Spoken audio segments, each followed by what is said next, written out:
বিকেল 4টার পর খবর পাই যে বেশ 500-700 আন্দোলনকারী এই বিটিআরসি ভবনের সামনে রাস্তা ব্লক করে তাদের দাবি দেওয়া নিয়ে আন্দোলন করছে।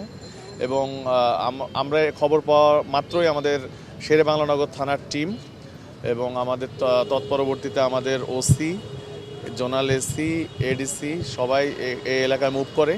আমরা এক পর্যায়ে শুনতে পাই যে এখানে তারা অ্যাগ্রেসিভ হয়ে এই বিল্ডিংয়ের বাউন্ডারি ভাঙচুর এবং বিল্ডিংয়ে ইটপাটকেল নিক্ষেপ করে ক্ষয়ক্ষতি করছে। তো আমাদের যে ফোর্সের চাহিদা, সেই চাহিদা আমরা দিই এবং আশেপাশের টহল টিমগুলোকে আমরা ডাকা শুরু করি।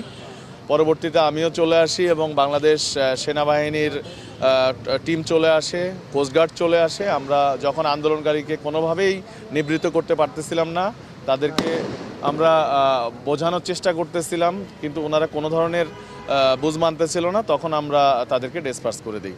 আমরা বেশ কয়েকটা ভিডিও পেয়েছি, সেই ভিডিওগুলো নিয়ে আমরা কাজ করব। আর প্রাথমিকভাবে আমরা বেশ কয়েকজনকে হেফাজতে নিয়েছি। বাংলাদেশ সেনাবাহিনীও ওনারাও অভিযান করছেন, ওনারাও হয়তো বেশ কয়েকজনকে হেফাজতে নিয়েছেন বলে আমরা জানতে পেরেছি।